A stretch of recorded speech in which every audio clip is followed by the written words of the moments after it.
Okay. Our next question. Everybody's aware of the debate over Amendment 68, which would legalize gambling at Arapahoe Dog Park in the Front Range. But it also has a provision that would include Mesa and Pueblo counties. And so if 68 passes, it is possible, some would say quite likely, that within 6 years there would be a casino somewhere in Mesa County. Your question is, how would that, what challenges and what changes would you need to implement to deal with a full-blown casino in Mesa County? And let's start with Pat. Well, I think first and foremost, any agency, any leader would tell you they're probably going to need extra people. But since it hasn't passed and we're not at that issue or at that point yet, I can't answer you positively. What I would encourage is the public to do their research on Amendment 68. If we can get the business that is wishing to put these casinos in to pick up the tab for security, pick up the tab for gambling, or people who suffer from gambling issues, people who suffer from alcohol abuses, if they're willing to pick up the tab on every single dime or every single penny that it's going to cost this community, then I would tell you to vote for it.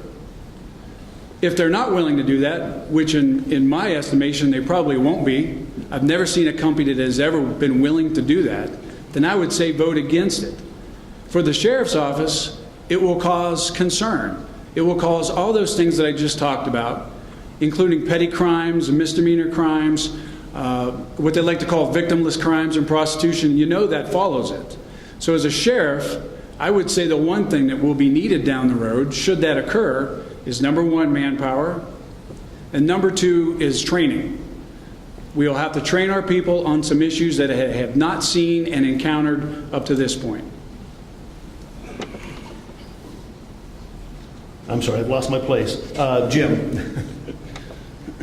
That's really a good question. It really is. And I'm sure everybody's aware, as where gambling is developed, the lifestyle truly changes for the whole community as well for the people coming in to visit you. One thing I believe is that you will have to have, without a doubt, more officers, more training, better cooperation between interagencies. Information passing from one agency to the other agency is going to be very critical. You're also going to have increased state authority in reference to state patrol, because you're going to have different type of crime. You're going to have retail crime as well as criminal crimes, people crimes, and property crimes. One thing that's going to be very critical is training, as Mr. Arrington said. This is a new world. It's going to change your environment for what you're used to now. If you like what you have now, it'll change it. And sometimes change isn't good. Matt. I agree with both gentlemen that that would probably necessitate addition of some personnel and some training. In addition to that, I think you've got to take a look at other communities that have just recently added that to their community and find out there's a perception that crime will follow and there's a perception of what those crimes are, but actually doing the research into those and finding out what crimes or what problems or what benefits that brings to the community. In this case, on top of personnel and training, I think knowledge of those crime trends. I think there'd also be a considerable amount of work on gathering the results of your responses to crime surrounding that and working with our county commissioners on any licensing or permitting that would be part of that casino establishment. Okay. Our next question, you may have noticed there's a subtle undercurrent of distrust of the federal government in Mesa County. Okay, you picked up on that. Very good. All of you did. The situation in the news a few months ago in Nevada could possibly happen here. What would be your response to a Cliven Bundy situation in Mesa County? And let's start with Matt. I think first and foremost, you work very hard to avoid it ever coming to that. That's a circumstance where once you've gotten to that point, I think that there's some failures that have taken place. Before it ever reaches that point, I think that you've got to have relationships with those partners. You've got to have a common understanding of what's good for your community and make sure that you've laid the groundwork for compromise and working together prior to that ever occurring in this community. If you were to get to that point, God forbid, and it deteriorates to that point, I think that there's a court process in place. This isn't about squaring off with each other toe-to-toe. This is about observing a court process, making sure that you get it into the court process and allowing a judge to actually hand down a ruling on that and supporting that body of government. But I think you work very hard to make sure that it never gets there. I know that the potential exists. I know that there's a lot of animosity towards some of our federal partners in this community as it stands today. And I can tell you that you've got to put the time in. I've already been in preparation, and as this race has gone, I've been meeting with our BLM locally and in Denver, their legal counsel, to ensure that I'm understanding all sides of what likely will be problems in our community, specific to road closures and land closures. I'm trying to find out what that's going to look like for our office and our community. It's also very important that we recognize that this is a county issue, and we work with the county commissioners to ensure that if we need to go down that road and challenge the federal government, that we're all on the same page and we're willing to work together and invest that taxpayer money to do what's right for our community. Pat? Are you asking me, can you repeat it? Are you asking me what I would do? As sheriff, how would you handle a Cliven Bundy situation as sheriff? Well, I would hope, as Mr. Lewis said, that we don't ever get to that point. I think if we maintain our relationship with the community as it is now, we may very well face that down the road. That is the reason why one of the things I want to implement is some transparency within our agency and our inner workings with the community. Our partners, and I'll call them partners, and I know that kind of offends some people, but our federal partners, we work hand in hand here. The agencies and the agents that are here understand our plight and our dilemma as a county. They get it. The bureaucrats may not in DC or Denver. I think with the help of those folks here, the local agents, we can get to some of those people on the Front Range and in Washington and explain the issues that we have here. I too have been working on this diligently in the last 6 months with our Public Land Access Association here and in Garfield County and from Utah. I understand, at least have an idea of what percentage of our roads belong to the federal government and what percentage of roads belong to us. I will continue to research that and make sure I have all of that information correct before I make a decision.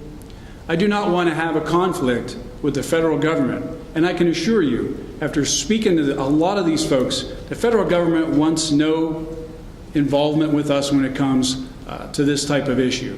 They too wish to resolve this as quickly and as peacefully as possible. I think the leadership experience I have will bode well when it comes to a situation like this, and my leadership and experience with 2 different agencies and within the military will help me make pivotal decisions at the right time that's in our community's best interest. Okay. Jim? Both these gentlemen are right in reference to this situation. The key word is communications. We lose the communications, you lose everything. You're not able to step back and look at the situation, the problem, and try to come up with some reasonable solutions. And you have to remember the first thing you do, you represent Mesa County and the people in Mesa County. That's the people who elected you that are people that you have responsibility to. Second thing you have to remember is the resources you have available in reference to these type of situations.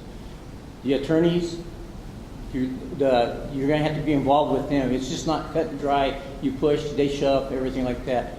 You have to work together, the communications to work this thing out. Okay. Our next question.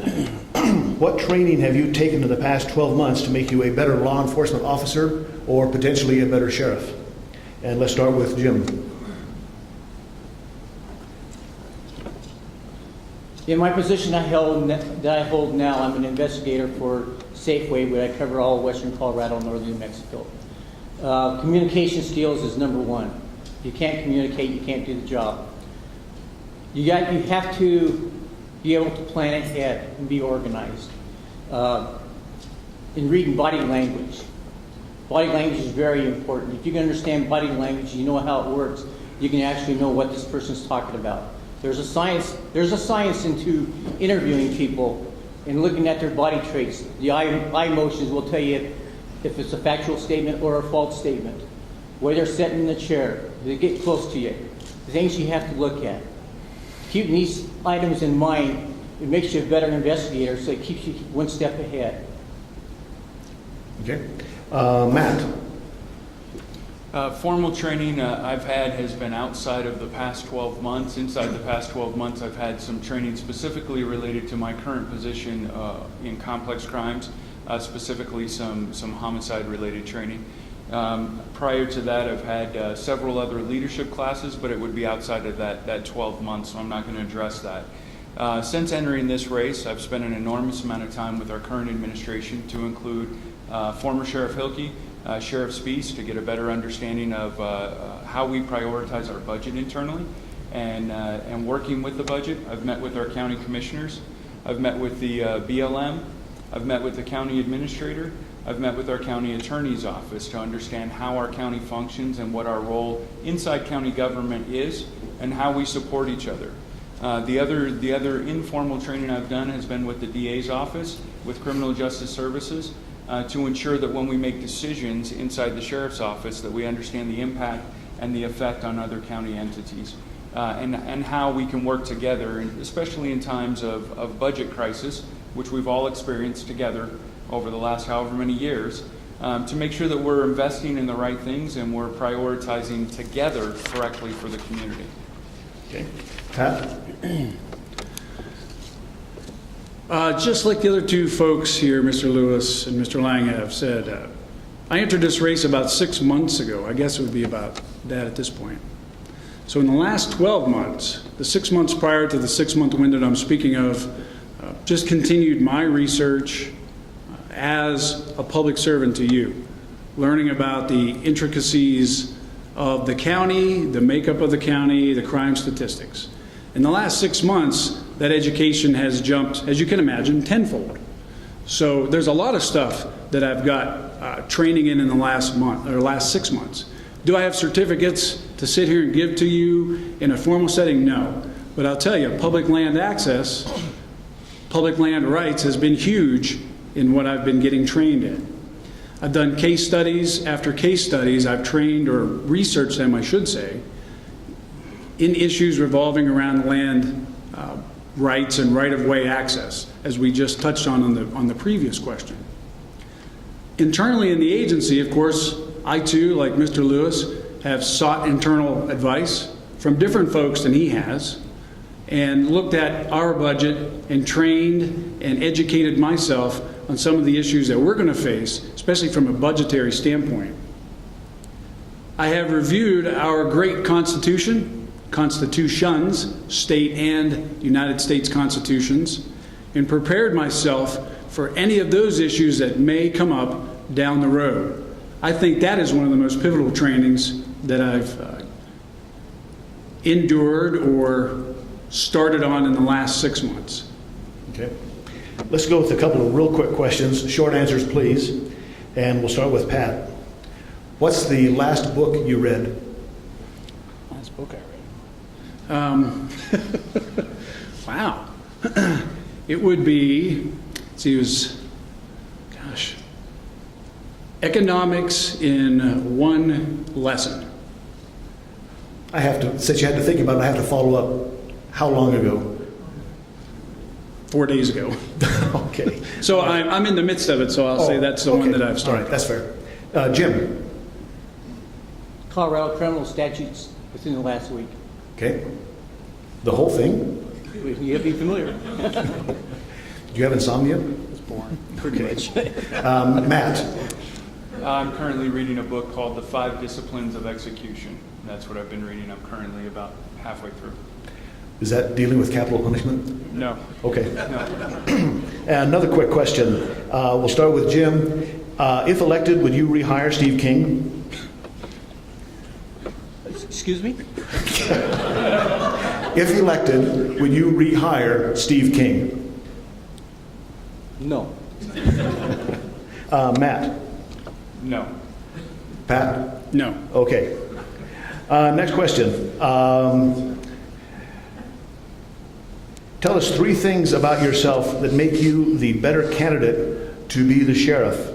And let's start with Pat. As stated when I started talking to you, a combination of factors, or a combination of experience is what you need for a sheriff. It's what you need to be a leader. The things that I have that no other candidate has is the combination of an education and the real world experience that comes along with it. Those things set me apart. The final thing of that puzzle is the courage, and I talked about that earlier too. I had the courage to stand up when it counted. I had the courage to stand up in the beginning, and I had the courage to sit in front of you here today and ask for your vote. Those 3 things are what separates me from any candidate on this ballot. Okay. Jim? I try to live my life by 3 words. It's honesty, responsibility, and dependability. I was born and raised in this valley. I know what this valley's like. And one of the reasons why it is such a great people person is because people here that's moved here and also kept the traditions. The people in this valley, they expect a certain amount of better services than what they're getting. As being a member of the Sheriff's Department, I know what I was in the past. I know what it should be, and I know exactly how people thought about how the Sheriff's Department was then and what they would like to have now. They are not having that. Here's a couple questions. Here's a question for you. If you're a farmer or rancher, when was the last time you actually had a patrol officer pull up and stop and talk to you, see if you have any problems or concerns? Have you in a neighborhood ever had a patrol officer pull up in your neighborhood and just say hi? Stop and think, now, as a person in the community, a patrol car pulling into your neighborhood, what's the first thing you think of? Is something's wrong. These are wrong. This is a wrong situation with the kind of relationship we should have with law enforcement. We should be able to, our brothers and sisters, we're one family together. It takes a village to raise a child. That's the way I believe the Sheriff's Department should be. And you never have too much to do to stop and say hi and take care of the people you serve. Okay. Matt? 3 things that I think would set me apart from other candidates in preparation for this is the internal leadership that I've shown in the Sheriff's Office over the last 9 years. I've promoted to the rank of sergeant. I've supervised patrol teams consisting of 8 to 9 deputies on each team, 24/7 in the county. I've supervised our property crimes unit. I currently supervise our complex crimes unit. The second thing would be the various positions I've held inside the organization.